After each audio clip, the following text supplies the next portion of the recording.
सत श्री अकाल, मैं दविंदर सिंह ते तुसी देख रहे हो ABP साझा। 1 फरवरी ਨੂੰ देश ਦਾ आम बजट पेश हो रही है। केंद्रीय वित्त मंत्री निर्मला सीतारमन इस बजट ਨੂੰ पेश करनगे। मोदी सरकार ਦੇ इस बजट ਤੋਂ देश ਦੇ ਲੋਕਾਂ ਨੂੰ ਵੱਡੀਆਂ ਉਮੀਦਾਂ ਨੇ। ਸਭ ਤੋਂ ਪਹਿਲਾਂ ਰਸੋਈ ਸੰਭਾਲ ਰਹੀਆਂ ਮਹਿਲਾਵਾਂ ਨੂੰ ਸੁਣਦੇ ਹਾਂ।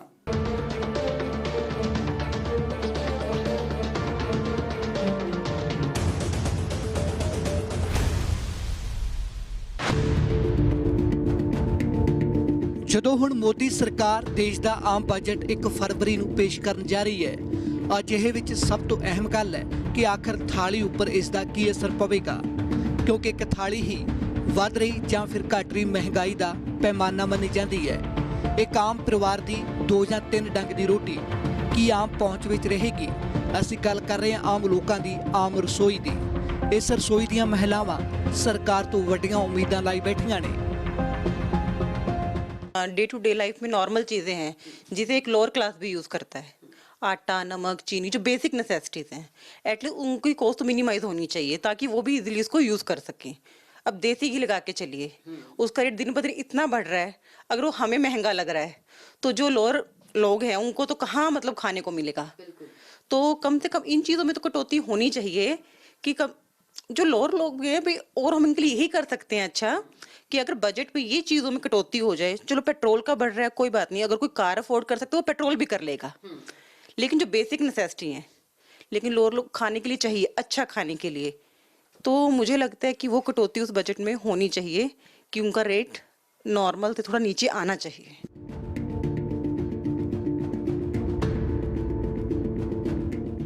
जिथे मौजूद हाँ ਇਹ ਇੱਕ ਵਿਮਨ ਐਂਟਰਪ੍ਰੈਨਿਓਰ ਨੇ और ਹੋਮ ਬੇਕਿੰਗ ਸਟੂਡੀਓ ਇਹਨਾਂ ਦਾ ਹੈਗਾ ਆ और ਇਹ ਆਪਣਾ ਕੰਮ ਕਰਦੇ ਨੇ। हर वर्ग ਨੂੰ ਵੱਖਰੀਆਂ ਵੱਖਰੀਆਂ ਚੀਜ਼ਾਂ ਚਾਹੀਦੀਆਂ ਨੇ ਕੱਲ ਦੇ बजट ਤੋਂ।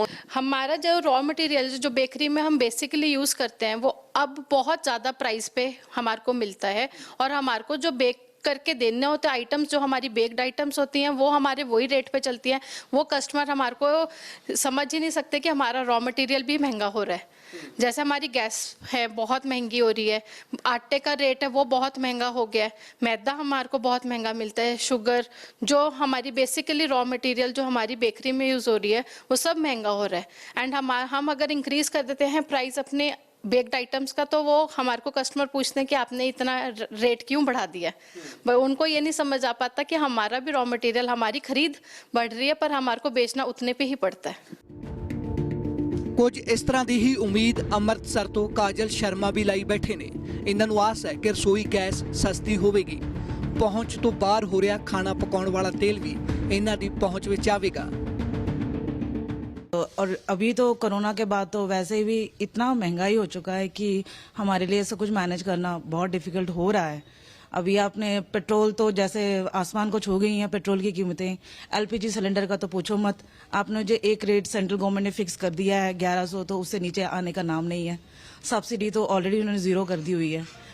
और आप देख लो कि ट्रैवल भी अब बहुत महंगा हो गया है। रेलवे की टिकटें जो कोविड के कारण इंक्रीज़ की थी गवर्नमेंट ने, वो नीचे आने का नाम नहीं है। तो नॉर्मल लोगों के लिए तो ट्रैवलिंग भी बहुत कॉस्टली हो चुकी है। बाकी डे टू डे की जो भी है सामान, वो सभी तेल ले लो आप, जो भी सामान है घर का वो बहुत महंगा हो चुका है। हर चीज़ में चलो मेडिकल फैसिलिटी तो वैसे ही आपको पता ही है कि इंडिया में बहुत कॉस्टली हो चुकी है कि आम लोग तो अब ना गवर्नमेंट में इतना रश है, ना वहाँ जा सकते हैं, और प्राइवेट में इतना कॉस्टली है, वहाँ जाना भी उनके लिए बहुत मतलब कि बजट से बाहर। अगर घर पे कोई भी मेंबर बीमार हो गया दैट मीन्स उनका बजट पूरा हिल जाता है। ਇੱਕ ਮਿਡਲ ਕਲਾਸ ਫੈਮਿਲੀ ਨੂੰ ਸਸਤੀ ਰੋਟੀ ਬਾਅਦ ਉਮੀਦ ਹੁੰਦੀ ਹੈ ਕਿ ਉਸ ਨੂੰ ਇਲਾਜ ਵੀ ਸਸਤਾ ਮਿਲੇ। ਅਜਿਹੇ 'ਚ ਸਰਕਾਰ ਨੂੰ ਗੁਹਾਰ ਹੈ ਕਿ ਸਰਕਾਰੀ ਹਸਪਤਾਲਾਂ ਦੀ ਦਸ਼ਾ ਸੁਧਾਰੀ ਜਾਵੇ ਤਾਂ ਜੋ ਸਸਤਾ ਇਲਾਜ ਮਿਲ ਸਕੇ। ਕੇਂਦਰ ਸਰਕਾਰ ਨੂੰ ਜੀ ਜਿਹੜੇ ਲੋਕ ਪ੍ਰਾਈਵੇਟ ਹਸਪਤਾਲਾਂ ਕਿ ਨਹੀਂ ਜਾਂਦੇ ਨੇ ਜੀ, ਉਹ ਸਿਹਤ ਸਹੂਲਤਾਂ ਕਰਨੀ ਉਹ ਜ਼ਿਆਦਾ ਜਾਂਦੇ ਨੇ ਜੀ। ਉੱਧਰ ਸਰਕਾਰੀ ਹਸਪਤਾਲ ਵਿੱਚ ਕੋਈ ਫੈਸਿਲਿਟੀ ਨਹੀਂ ਮਿਲਦੀ ਹੈਗੀ ਜੀ, ਉਹਦੇ ਕਰਕੇ ਉਹ ਉੱਧਰੋਂ ਦੀ ਬਜਾਏ ਤਾਂ ਹੀ ਪ੍ਰਾਈਵੇਟ ਹਸਪਤਾਲਾਂ ਕਿ ਨਹੀਂ ਜਾਣਾ ਪਸੰਦ ਕਰਦੇ ਨੇ। ਸਰਕਾਰੀ ਹਸਪਤਾਲ ਵਿੱਚ ਟ੍ਰੀਟਮੈਂਟ ਤਾਂ ਮਿਲਦਾ ਜੀ, ਉੱਥੇ ਸਾਫ਼ ਸਫਾਈ ਦਾ ਬਿਲਕੁਲ ਵੀ ਧਿਆਨ ਨਹੀਂ ਹੁੰਦਾ ਹੈਗਾ ਜੀ। ਨਾ ਸਾਨੂੰ ਮੈਡੀਸਨ ਮਿਲਦੀ ਹੈ ਜੀ, ਪ੍ਰੋਪਰ ਮੈਡੀਸਨ ਵਾਸਤੇ ਵੀ ਸਾਨੂੰ ਕਾਫੀ ਟਾਈਮ ਵੇਟ ਕਰਨਾ ਪੈਂਦਾ ਜੀ। ਜਿਹਦੇ ਵਿੱਚ ਤੁਸੀਂ ਐਂ ਲਾ ਲਓ ਵੀ ਪੰਜਾਬ ਦੇ ਆਪਣੇ 23 ਜ਼ਿਲ੍ਹੇ ਨੇ, ਜਿਹੜੀ ਸਾਡੀ ਮੈਡੀਸਨ ਹੈ ਪੰਜਾਬ ਦੇ 23 ਜ਼ਿਲ੍ਹਿਆਂ ਦੇ ਵਿੱਚ ਖਤਮ ਹੈ। 3 ਮੈਡੀਕਲ ਕਾਲਜ ਦੇ ਵੀ ਪ੍ਰੋਪਰ ਦਵਾਈ ਨਹੀਂ ਸਾਨੂੰ ਮਿਲਦੀ ਹੈਗੀ। ਉਸ ਕਰਕੇ ਸਾਨੂੰ ਥਾਂ ਆਉਣਾ ਜਾਣਾ ਦੀ ਪਰੇਸ਼ਾਨੀ ਬਹੁਤ ਹੁੰਦੀ ਹੈ ਜੀ। ਇਸ ਤੋਂ ਇਲਾਵਾ ਦੇਸ਼ ਦੀ ਆਰਥਿਕਤਾ ਦੀ ਰੀੜ੍ਹ ਦੀ ਹੱਡੀ ਕਹੀ ਜਾਣ ਵਾਲੀ ਕਿਸਾਨੀ ਨੂੰ ਵੱਡੀਆਂ ਉਮੀਦਾਂ ਨੇ। ਕਰਜ਼ਿਆਂ ਤੋਂ ਰਾਹਤ ਸਣੇ ਫਸਲਾਂ ਉੱਪਰ ਖਰੀਦ ਦੀ ਪੱਕੀ ਗਰੰਟੀ ਕਿਸਾਨ ਮੰਗ ਰਹੇ ਨੇ। ਅਜਿਹੇ 'ਚ ਨਜ਼ਰ ਰਹੇਗੀ ਆਖਿਰ ਸਰਕਾਰ ਖੇਤੀ ਸੈਕਟਰ ਲਈ ਕੀ ਕਦਮ ਚੁੱਕਦੀ ਹੈ।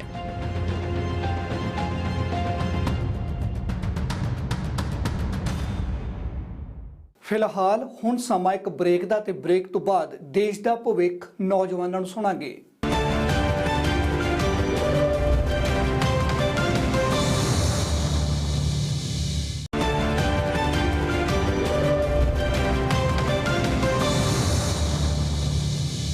ਮਹਿਲਾਵਾਂ ਤੋਂ ਬਾਅਦ ਹੁਣ ਵਿਦਿਆਰਥੀਆਂ ਨੂੰ ਸੁਣਦੇ ਹਾਂ।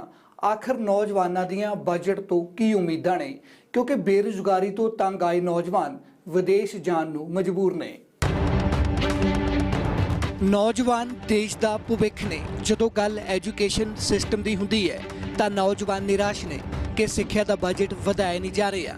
ਉਹ ਉਮੀਦ ਕਰਦੇ ਨੇ ਕਿ ਐਜੂਕੇਸ਼ਨ ਬਜਟ ਵਿੱਚ ਵਾਧਾ ਕੀਤਾ ਜਾਵੇ ਤਾਂ ਜੋ ਮਾੜੇ ਹਾਲਾਤਾਂ ਵਿੱਚੋਂ ਲੰਘ ਰਹੇ ਸਰਕਾਰੀ ਸਿੱਖਿਆ ਖੇਤਰ ਨੂੰ ਬਚਾਇਆ ਜਾ ਸਕੇ। ਸਿੱਖਿਆ, ਸਿਹਤ ਸਹੂਲਤਾਂ, ਰੁਜ਼ਗਾਰ ਇਹੋ ਜਿਹੀਆਂ ਬੁਨਿਆਦੀ ਲੋੜਾਂ ਹਰ ਪਰਿਵਾਰ ਦੀਆਂ ਅੱਜ ਹੈਗੀਆਂ ਨੇ। ਸਿੱਖਿਆ ਤੇ 1 ਲੱਖ ਕਰੋੜ ਰੁਪਈਆ, ਸਿਹਤ ਤੇ ਕੀ ਹੈ 60-70 ਹਜ਼ਾਰ ਕਰੋੜ ਰੁਪਈਆ ਇੰਨਾ ਕੁ ਹੁੰਦਾ ਹੈ। ਰੁਜ਼ਗਾਰ ਸਕੀਮਾਂ ਤੇ ਤੁਸੀਂ ਦੇਖ ਲਓ, ਨਰੇਗਾ ਵਰਗੇ ਮਤਲਬ ਕਿ ਫੰਡ ਵਧਾਉਣ ਦੀ ਥਾਂ ਤੇ ਬੇਰੁਜ਼ਗਾਰੀ ਵੱਧ ਰਹੀ ਹੈ। ਨਾ ਸ਼ਹਿਰਾਂ 'ਚ ਉਹਨੂੰ ਇੰਪਲੀਮੈਂਟ ਕੀਤਾ ਜਾ ਰਿਹਾ। 50-50 ਹਜ਼ਾਰ ਤੱਕ ਕਰੋੜ ਤੱਕ ਆ ਗਈਆਂ ਉਹ ਸਕੀਮਾਂ ਘੱਟ ਕੇ, ਤੇ ਜੋ ਲੋਕਾਂ ਨੂੰ ਰਾਸ਼ਨ ਮਿਲਦਾ ਸੀਗਾ ਉਹਦੇ ਉੱਤੇ ਕੱਟ ਲਾਏ ਜਾ ਰਹੇ ਨੇ। ਵਿਦਿਆਰਥੀਆਂ ਦੀ ਮੰਗ ਹੈ ਕਿ ਐਜੂਕੇਸ਼ਨ ਲੋਨ ਸਸਤੇ ਕੀਤੇ ਜਾਣ। ਮੈਡੀਕਲ ਕਾਲਜ ਹੋਰ ਖੋਲ੍ਹਣ ਦੀ ਅਪੀਲ ਹੈ ਤਾਂ ਜੋ ਚਾਹਵਾਨ ਗਰੀਬ ਬੱਚਿਆਂ ਨੂੰ ਵੀ ਸੀਟਾਂ ਮਿਲ ਸਕਣ। ਖਾਸ ਕਰ ਵੱਡੀ ਮੰਗ ਹੈ ਕਿ ਵਜ਼ੀਫਾ ਸਕੀਮ ਆਰਥਿਕਤਾ ਦੇ ਆਧਾਰ ਤੇ ਦਿੱਤੀ ਜਾਵੇ। मैं ये चाहती हूँ कि जैसे एजुकेशन लोन के ऊपर बहुत ज़्यादा इंटरेस्ट रेट होता है तो गवर्नमेंट को कम करना चाहिए इंटरेस्ट रेट, क्योंकि काफ़ी बच्चे ना इस वजह से लोन नहीं ले पाते, तो थोड़ा बहुत कम करना चाहिए इंटरेस्ट रेट। और मेडिकल कॉलेजेस ओपन करने चाहिए और थोड़ा डेवलपमेंट करना चाहिए एजुकेशन डिपार्टमेंट में। सर गवर्नमेंट को ना काफ़ी तरीके के जैसे वो आते हैं वजीफ़े आते हैं ना, तो वो सभी कैटेगरीज को देने चाहिए कि बिलो कैटेगरी को वो ज़्यादा बेनिफिट दे देते हैं, तो जो हायर मतलब जो जनरल कास्ट की अगर बात करें तो उन लोगों को कई फैसिलिटीज़ नहीं मिलती हैं, तो उस वजह से कई बच्चे नहीं पढ़ पाते हैं। कोई पेरेंट्स ऐसे होते हैं जो नहीं दे पाते फीस जनरल कैटेगरी में भी, तो सबको इक्वल रखना चाहिए गवर्नमेंट को। ਇੱਥੇ ਵੱਡੀ ਚੁਣੌਤੀ ਹੈ ਵਿਦੇਸ਼ ਜਾ ਰਹੇ ਵਿਦਿਆਰਥੀ। ਨੌਜਵਾਨ ਉਮੀਦ ਕਰਦੇ ਨੇ ਕਿ ਪੜ੍ਹਾਈ ਬਾਅਦ ਰੁਜ਼ਗਾਰ ਦਾ ਪ੍ਰਬੰਧ ਵੀ ਕੀਤਾ ਜਾਵੇ। ਪੜ੍ਹਾਈ ਮਗਰੋਂ ਨੌਕਰੀਆਂ ਨਾ ਮਿਲਣ ਦੀ ਸੂਰਤ ਵਿੱਚ ਨੌਜਵਾਨ ਮਜਬੂਰੀ ਬਸ ਬਾਹਰ ਜਾਣ ਨੂੰ ਮਜਬੂਰ ਨੇ। ਸਰ ਐਜੂਕੇਸ਼ਨ ਸਿਸਟਮ 'ਚ ਵੀ ਹੋਣੀ ਚਾਹੀਦੀ ਹੈ ਕਿ ਕਈ ਬੱਚੇ ਚਲੋ ਜਿੱਦਾਂ ਬੱਚੇ ਬਾਹਰ ਜਾਂਦੇ ਆ ਤੇ ਬੱਚੇ ਬਾਹਰ ਇਸ ਕਰਕੇ ਜਾ ਰਹੇ ਕਿ ਉੱਥੇ ਇਨਕਮ ਦਾ ਸੋਰਸ ਹੈਗਾ ਕੋਈ ਨਾ ਕੋਈ, ਭਾਵੇਂ ਉਹਨਾਂ ਦੇ ਘਰ ਦੇ 30 ਲੱਖ ਰੁਪਇਆ 35 ਲੱਖ ਖਰਚਦੇ ਪਏ ਆ ਤੇ ਪਰ ਉੱਥੇ ਤਾਂ ਵੀ ਉਹਨਾਂ ਨੂੰ ਹੈਗਾ ਕਿ ਚਲੋ ਸਾਡਾ ਬੱਚਾ 2-3 ਸਾਲ ਬਾਅਦ ਚਲੋ ਕਮਾਊਂਗਾ ਤਾਂ ਸਹੀ, ਪਰ ਇੱਥੇ ਤਾਂ ਹੀ ਹੈ ਕਿ ਇੱਥੇ ਜੋਬਸ ਮਿਲਣ। ਹੁਣ ਅਸੀਂ ਵੀ ਬੀਕਾਮ ਕਰ ਲੈਣੇ, ਸਾਨੂੰ ਵੱਧ ਤੋਂ ਵੱਧ 20-25 ਹਜ਼ਾਰ ਦੀ ਜੋਬ ਮਿਲ ਜੂਗੀ। ਕੰਪੀਟੀਟਿਵ ਐਗਜ਼ਾਮ ਜਾਂਦੇ, ਕੰਪੀਟੀਸ਼ਨ ਬਹੁਤ ਆ, ਹਰੇਕ ਬੱਚੇ ਨੂੰ ਵੀ ਸਰਕਾਰੀ ਨੌਕਰੀ ਨਹੀਂ ਮਿਲ ਸਕਦੀ। ਤੇ ਸਰਕਾਰ ਨੂੰ ਆਹੀ ਚਾਹੀਦਾ ਕਿ ਇੱਥੇ ਇੰਡਸਟਰੀਆਂ ਆਉਣ। ਇੰਡਸਟਰੀਆਂ ਉਹੀ ਆਉਣ ਜਿਹੜੀਆਂ ਪੰਜਾਬ ਦੇ ਵਿੱਚ ਕਿ ਪੰਜਾਬ ਨੂੰ ਖਰਾਬ ਨਾ ਕਰਨ, ਪੋਲਿਊਟ ਨਾ ਕਰਨ। ਪੰਜਾਬ ਦੇ ਵਿੱਚ ਰੋ ਮਟੀਰੀਅਲ ਹੈਗਾ, ਐਗਰੀਕਲਚਰ ਸੈਕਟਰ ਆ, ਇੱਥੇ ਐਗਰੀਕਲਚਰ ਦੇ ਫਰਦਰ ਪ੍ਰੋਸੈਸਿੰਗ ਯੂਨਿਟ ਲੱਗਣ ਕਿ ਪੰਜਾਬ ਦੇ ਵਿੱਚ ਐਗਰੀਕਲਚਰ ਜਿਹੜਾ ਰੋ ਮਟੀਰੀਅਲ ਇੱਥੇ ਪ੍ਰੋਵਾਈਡ ਹੈਗੀ ਆ, ਫੈਕਟਰੀ ਉਹੀ ਪੰਜਾਬ 'ਚ ਲੱਗੇ ਜਿਹੜੀ ਰੋ ਮਟੀਰੀਅਲ ਸਾਨੂੰ ਈਜ਼ੀਲੀ ਮਿਲ ਸਕੇ। ਜਿੱਦਾਂ ਫੂਡ ਵਗੈਰਾ ਹੈਗੇ, ਫੂਡ ਪ੍ਰੋਸੈਸਿੰਗ ਯੂਨਿਟ ਲੱਗਣ, ਸਰਕਾਰ ਉੱਥੇ ਆਪਣਾ ਧਿਆਨ ਦੇ। ये हम इसी तरह देख रहे हैं कि जो इनकम टैक्स का स्लैब स्पेशली ये है कि जो मिडिल क्लास फैमिलीज़ हैं उनको इस तरह से होना चाहिए कि सारा बर्डन सिर्फ मिडिल क्लास या जो जॉब वर्कर्स हैं उन पे नहीं आना चाहिए, हाई क्लास पे भी ज़्यादा बर्डन आना चाहिए। इनकम के हिसाब से हम देखते हैं कि टैक्स हमेशा वैसे ही होता है, लेकिन फिर भी जो मिडिल क्लास होता है उस पर हमेशा सबसे ज़्यादा टैक्स बर्डन आता है। तो गवर्नमेंट को ऐसा कुछ करना चाहिए कि उनका टैक्स बर्डन मैनेज हो और इस तरह से भी यही होना चाहिए कि स्टार्टअप्स या फिर इंडस्ट्रीज़ या कंपनीज़ उनको कुछ इस तरह से प्रोविजंस दी जाएं या टैक्स इस तरह से कम किए जाएं उनके उस पर कि यहीं पे लोग अपनी जॉब्स ढूंढें या यहाँ पे कंपनीज़ खोलें, इंडस्ट्रीज़ खोलें। लेकिन अगर उस पर टैक्स ज़्यादा होंगे तो कोई भी नहीं खोलेगा, तो इस तरह से मैनेज करना चाहिए कि यहाँ पे कंपनीज़ खुले तो कोई भी बाहर नहीं जाएगा। ਨਿਰਾਸ਼ਾ ਕਿ ਹਾਇਰ ਐਜੂਕੇਸ਼ਨ ਲਈ ਫੰਡ ਉਪਲਬਧ ਨਹੀਂ ਕਰਵਾਏ ਜਾਂਦੇ। ਉੱਚ ਸਿੱਖਿਆ ਦੀ ਆਸ ਵਿੱਚ ਬੈਠੇ ਗਰੀਬ ਵਿਦਿਆਰਥੀਆਂ ਨੂੰ ਨਿਰਾਸ਼ਾ ਵੇਖਣੀ ਪੈਂਦੀ ਹੈ। क्योंकि मैं एजुकेशन सेक्टर को बिलोंग करती हूँ and I been into this profession for almost 15 years now, मेरी एक बहुत क्लियर एक्सपेक्टेशंस हैं गवर्नमेंट से कि इंडिया में एक बहुत मेजर इशू है जिसको शायद मीडिया भी इतना हाईलाइट नहीं कर रहा, जो कि ब्रेन ड्रेन का इशू है। हमारा यूथ ना यहाँ रहना चाहता है एंड ऑनेस्टली उनके लिए enough job opportunities, higher education facilities available भी नहीं है। सो सरकार जितना भी हो सके, I think they should allocate funds for higher education, they should focus more on vocational training और जितना हो सके जॉब्स पे फोकस करे, अच्छी एजुकेशन पे फोकस करे, ताकि जो हमारे देश का यूथ है वो दूसरे देशों में जाकर पैसे कमाने की जो होड़ है उससे बाहर निकलकर अपने देश में आराम से अपनी फैमिली के साथ रह सके। सो मेरे लिए आई थिंक अगर गवर्नमेंट एजुकेशन सेक्टर की एलोकेशन बढ़ाती है या कोई ऐसी स्कीम्स अनाउंस करती है तो that is the best thing they can do. ਇਹ तमाम विद्यार्थी ਤੇ अध्यापक उस पल की उड़ीक विच ने ਜਦੋਂ ਵਿੱਤ ਮੰਤਰੀ बजट पेश करनगे, खासकर ਜਦੋਂ सिक्ख्या उपर ਵਿੱਤ मंत्री निर्मला सीतारमण बोलणगे। उम्मीद रहेगी कि यूथ ਦੀਆਂ ਆਸਾਂ उपर सरकार खरी उतरे।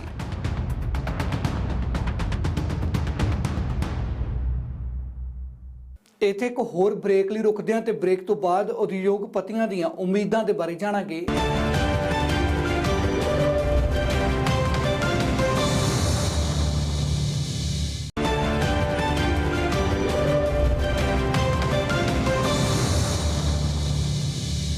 ਘਰੇਲੂ ਮਹਿਲਾਵਾਂ ਅਤੇ ਵਿਦਿਆਰਥੀਆਂ ਦੀ ਤਰ੍ਹਾਂ ਉਦਯੋਗਪਤੀ ਵੀ ਵੱਡੀਆਂ ਉਮੀਦਾਂ ਲਾਈ ਬੈਠੇ ਨੇ।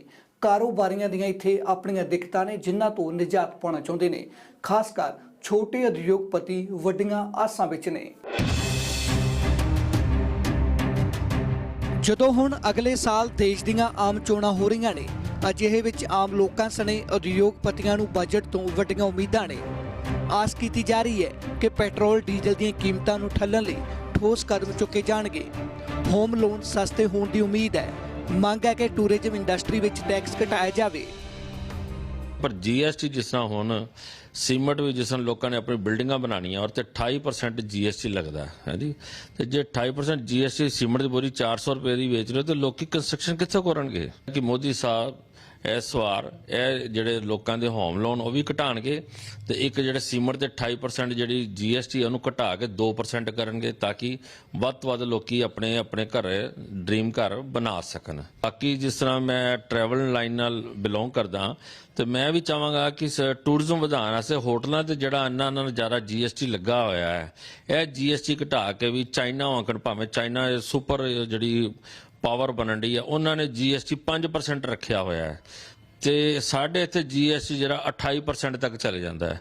ਅਸੀਂ ਇਹ ਸਗੋਂ ਆਪਣੇ ਟੂਰਿਜ਼ਮ ਪ੍ਰਮੋਸ਼ਨ ਜਿਹੜੀ ਸਾਡੇ ਕੋਲ ਇੰਡੀਆ ਨੂੰ ਇੰਨੀ ਵਧੀਆ ਮਿਲੀ ਹੋਈ ਹੈ, ਰੱਬੋਂ ਹੀ ਇੰਨੇ ਕਿਲੇ ਇੰਨੀਆਂ ਚੀਜ਼ਾਂ ਮਿਲੀਆਂ ਹੋਈਆਂ ਦਿਖਾਉਣ ਵਾਸਤੇ, ਉਹਦੇ ਵਾਸਤੇ ਟੂਰਿਜ਼ਮ ਜਿਹੜੀ ਇੰਡਸਟਰੀ ਨੂੰ टैक्स जी फ्री कर देना चाहिए अगले आने वाले 10 सालों वास्ते, ताकि इतों के जिन्ने बेरोजगार लोग ने उन्होंने सारे काम मिल जाए। ऐसे गाइड, ऐसे ड्राइवर, ऐसे ट्रैवल एजेंसियां हैं जी, तो वध तो वध इस कंट्री के टूरिज्म वधे, तो इस करके इन्होंने कुछ ना कुछ इस बारे सोचना चाहिए है।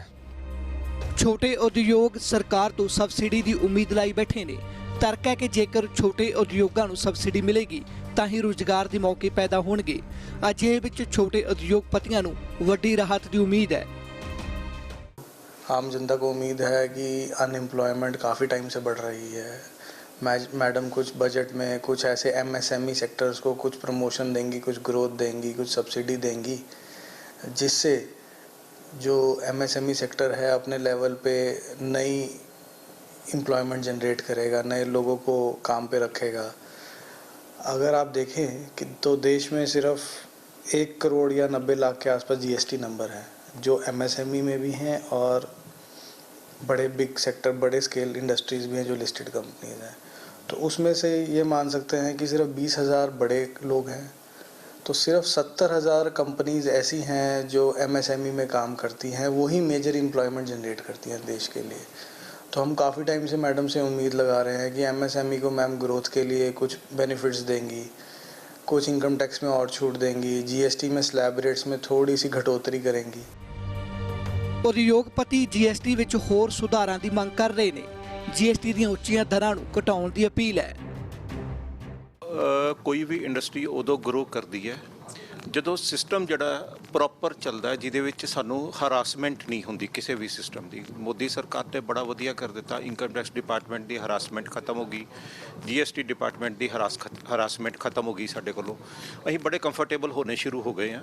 ਥੋੜ੍ਹਾ ਜਿਹਾ ਕਿਤੇ ਟੈਕਸ ਸਟਰਕਚਰ ਥੋੜ੍ਹਾ ਜਿਹਾ ਕਿਤੇ ਰਿਡਿਊਸ ਕਰਕੇ, ਜਿਹਦੇ 'ਚ ਮਿਡਲ ਕਲਾਸ ਦੀ ਇਨਕਮ ਜਿਹੜੀ ਹੈਗੀ ਉਹ ਵੱਧ ਜਾਵੇ, ਉਹਦੇ ਨਾਲ ਬਹੁਤ ਜ਼ਿਆਦਾ ਸਾਨੂੰ ਫਾਇਦਾ ਹੋ ਸਕਦਾ। ਜਿਸ ਤਰ੍ਹਾਂ GST ਦੀਆਂ ਸਲੈਬਾਂ 3 ਜਾਂ 4 ਚੱਲਦੀਆਂ ਪਈਆਂ, ਉਹ ਸਾਰੀਆਂ ਨੂੰ ਇੱਕ ਸਟ੍ਰੀਮਲਾਈਨ ਕਰਕੇ 12% ਜਾਂ 18% ਜੋ ਵੀ ਇਹਨਾਂ ਨੇ ਕਰਨਾ ਉਹ ਸਾਰਾ ਕਰ ਦੇਣ।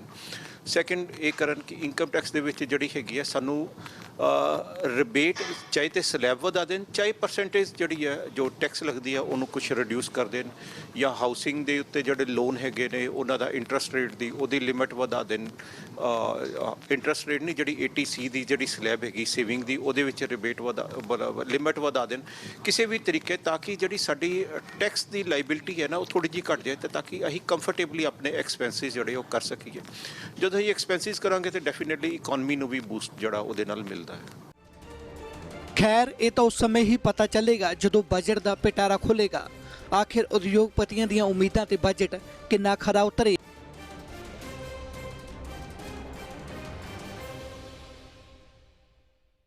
ਹੁਣ ਇੱਕ ਹੋਰ ਬ੍ਰੇਕ ਲਈ ਰੁਕਦੇ ਹਾਂ ਤੇ ਬ੍ਰੇਕ ਤੋਂ ਬਾਅਦ ਸੰਸਦ ਦੇ ਇਸ ਬਜਟ ਸੈਸ਼ਨ ਦੀ ਗੱਲ ਕਰਾਂਗੇ।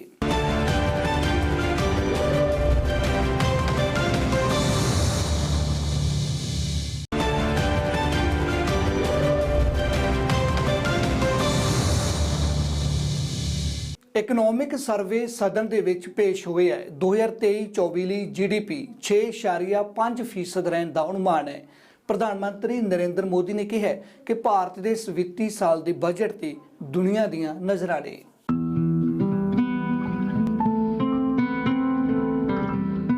ਸੰਸਦ ਦਾ ਬਜਟ ਸੈਸ਼ਨ ਸ਼ੁਰੂ ਹੋ ਗਿਆ ਹੈ। ਰਾਸ਼ਟਰਪਤੀ ਦ੍ਰੋਪਦੀ ਮੁਰਮੂ ਨੇ ਪਹਿਲੀ ਵਾਰ ਸੰਸਦ ਦੇ ਸਾਂਝੇ ਸੈਸ਼ਨ ਨੂੰ ਸੰਬੋਧਨ ਕੀਤਾ। ਕਰੀਬ 1 ਘੰਟਾ ਤੱਕ ਚੱਲੇ ਆਪਣੇ ਭਾਸ਼ਣ ਵਿੱਚ ਰਾਸ਼ਟਰਪਤੀ ਨੇ ਕਿਹਾ ਕਿ ਭਾਰਤ ਵਿੱਚ ਮਜ਼ਬੂਤ ਇੱਛਾ ਸ਼ਕਤੀ ਵਾਲੀ ਸਰਕਾਰ ਹੈ। ਇਹ ਸਰਕਾਰ ਬਿਨਾਂ ਕਿਸੇ ਡਰ ਦੇ ਕੰਮ ਕਰ ਰਹੀ ਹੈ। ਇਸ ਦੇ ਲਈ ਉਹਨਾਂ ਨੇ ਸਰਜੀਕਲ ਸਟ੍ਰਾਈਕ, ਅੱਤਵਾਦ ਤੇ ਸਖਤੀ, ਧਾਰਾ 370 ਅਤੇ 3 ਤਲਾਕ ਦਾ ਹਵਾਲਾ ਦਿੱਤਾ। मेरी सरकार का स्पष्ट मत है कि भ्रष्टाचार लोकतंत्र का और सामाजिक न्याय का सबसे बड़ा दुश्मन है। इसलिए बीते वर्ष से भ्रष्टाचार के विरुद्ध निरंतर लड़ाई चल रही है। हमने सुनिश्चित किया है कि व्यवस्था में ईमानदार का सम्मान होगा।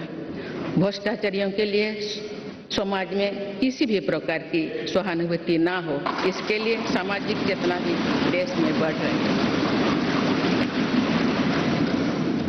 बीते वर्षों में भ्रष्टाचार मुक्त इकोसिस्टम बनाने की दिशा में बेनामी संपत्ति अधिनियम को नोटिफाई किया गया है। आर्थिक अपराध कर फरार हुए अपराधियों की संपत्ति जब्त करने के लिए फजिटिव इकोनॉमिक ऑफेंडर्स एक्ट पारित किया गया है।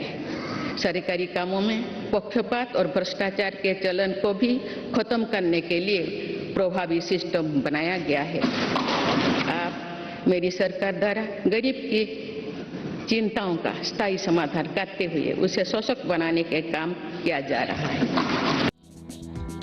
ਪ੍ਰਧਾਨ ਮੰਤਰੀ ਨਰਿੰਦਰ ਮੋਦੀ ਨੇ ਸੰਸਦ ਦੇ ਬਜਟ ਸੈਸ਼ਨ ਤੋਂ ਪਹਿਲਾਂ ਕਿਹਾ ਕਿ ਅਰਥ ਵਿਵਸਥਾ ਦੀ ਦੁਨੀਆ ਦੀਆਂ ਜਾਣੀਆਂ ਪਛਾਣੀਆਂ ਆਵਾਜ਼ਾਂ ਦੇਸ਼ ਦੇ ਲਈ ਸਕਾਰਾਤਮਕ ਸੰਦੇਸ਼ ਲੈ ਕੇ ਆ ਰਹੀਆਂ ਨੇ। PM ਨੇ ਕਿਹਾ ਕਿ ਇਸ ਵਿੱਤੀ ਸਾਲ ਦੇ ਬਜਟ ਤੇ ਨਾ ਸਿਰਫ ਭਾਰਤ ਦੀ ਸਗੋਂ ਸਾਰੀ ਦੁਨੀਆ ਦੀਆਂ ਨਜ਼ਰਾਂ ਨੇ। आज के वैश्विक परिस्थिति में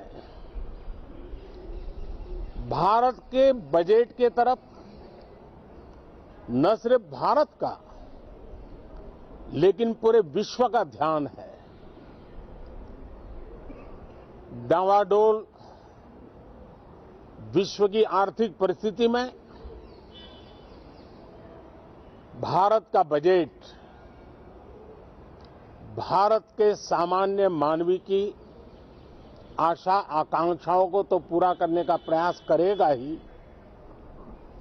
लेकिन विश्व जो आशा की किरण देख रहा है उसे वो और अधिक प्रकाशमान नजर आए। मुझे पूरा भरोसा है निर्मला जी इन अपेक्षाओं को पूर्ण करने के लिए भरपूर प्रयास करेगी। ਕੇਂਦਰੀ ਵਿੱਤ ਮੰਤਰੀ ਨਿਰਮਲਾ ਸੀਤਾਰਮਨ ਨੇ 31 ਜਨਵਰੀ ਨੂੰ ਲੋਕ ਸਭਾ ਵਿੱਚ ਵਿੱਤੀ ਸਾਲ 2022-23 ਦੀ ਆਰਥਿਕ ਸਰਵੇਖਣ ਪੇਸ਼ ਕੀਤਾ। ਇਸ ਵਿੱਚ ਦਾਅਵਾ ਕੀਤਾ ਗਿਆ ਕਿ ਦੇਸ਼ ਦੀ ਅਰਥ ਵਿਵਸਥਾ 2023-24 ਚ 6.5% ਦੀ ਦਰ ਨਾਲ ਵਿਕਾਸ ਕਰੇਗੀ, ਜਦਕਿ ਮੌਜੂਦਾ ਵਿੱਤੀ ਸਾਲ ਚ 7% ਦੀ ਦਰ ਨਾਲ ਵਾਧਾ ਹੋਵੇਗਾ। ਪਿਛਲੇ ਵਿੱਤੀ ਸਾਲ ਚ ਵਿਕਾਸ ਦਰ 8.7% ਸੀ। ਸਰਵੇਖਣ ਚ ਕਿਹਾ ਗਿਆ ਕਿ ਭਾਰਤ ਦੀ ਦੁਨੀਆ ਚ ਸਭ ਤੋਂ ਤੇਜ਼ੀ ਨਾਲ ਵਧਣੀ ਆਰਥਿਕਤਾ ਬਣੀ ਰਹੇਗੀ। Sir, with your permission, I rise to lay on the table a copy each of the following papers, Hindi and English version.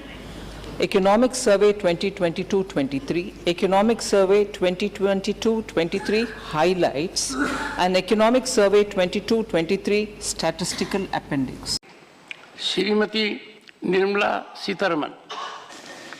With your permission, sir, I rise to lay on the table a copy in English and Hindi of the Economic Survey 2022-23 along with highlights and statistical appendix.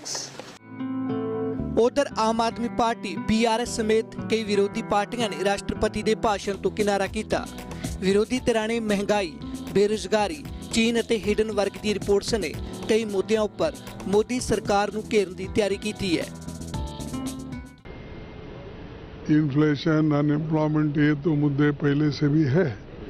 उस साथ ही साथ जो ये देश का पैसा बर्बाद हो रहा है, जो LIC का हो, SBI का हो, नेशनलाइज दूसरे बैंकों का हो, पूरे सरकारी बैंक मन माने जो चंद कैपिटलिस्ट लोगों को पैसे देकर आज उनके पैसे बर्बाद कर रहे हैं, उसके बारे और जो रिपोर्ट्स इकोनॉमिक सर्वे के ऊपर भी जो कुछ आएगा वो भी हम बताएंगे।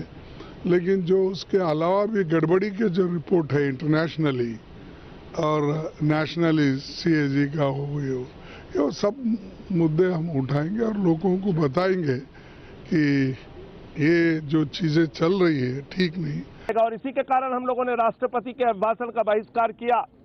राष्ट्रपति जी के प्रति सम्मान में कोई कमी नहीं है, लेकिन ये जो एक महाभ्रष्टाचार और घोटाला हुआ है, नरेंद्र मोदी जी के सबसे करीबी मित्र जिसके नाम मोदी जी ने कोल इंडिया कर दिया, जिसके नाम पे माइनिंग कर दी, जिसके नाम पर तेल कर दिया, जिसके नाम पर बिजली कर दी, जिसके नाम पर पानी कर दिया, जिसके नाम पर पोर्ट कर दिया, जिसके नाम पर एयरपोर्ट कर दिया, जिसके नाम पर सीमेंट फैक्ट्रियां कर दी, जिसके नाम पर स्टील फैक्ट्रियां कर दी, हिंदुस्तान की लाखों करोड़ की संपत्ति एक व्यक्ति के हवाले कर दिया। इसका जवाब कौन देगा प्रधानमंत्री जी? जो व्यक्ति आपकी पार्टी को चंदा देता है, जिसके हवाई जहाज में आप घूमते हैं, आज उसके नाम से इतने बड़े लाखों करोड़ के भ्रष्टाचार का मामला उजागर हुआ है। इसका जवाब आपको सामने आकर देना पड़ेगा और देश के सदन में भी हम लोग ये मांग उठाएंगे। ਸੰਸਦ ਦੇ ਬਜਟ ਸੱਤਰ ਦਾ ਪਹਿਲਾ ਭਾਗ 31 ਜਨਵਰੀ ਤੋਂ ਸ਼ੁਰੂ ਹੋ ਗਿਆ ਹੈ, ਜੋ 14 ਫਰਵਰੀ ਤੱਕ ਚੱਲੇਗਾ।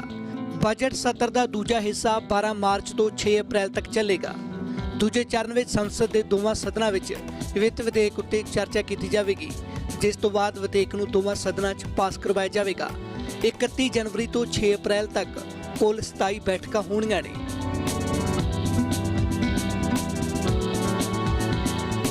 ਫਿਲਹਾਲ ਦੇ ਲਈ ਇਹਨਾਂ ਹੀ ਦੇਸ਼ ਦੁਨੀਆ ਦੀਆਂ तमाम ਖਬਰਾਂ ਵੇਖਣ ਲਈ ਤੁਸੀਂ ਵੇਖਦੇ ਰਹੋ ABP ਸਾਂਝਾ।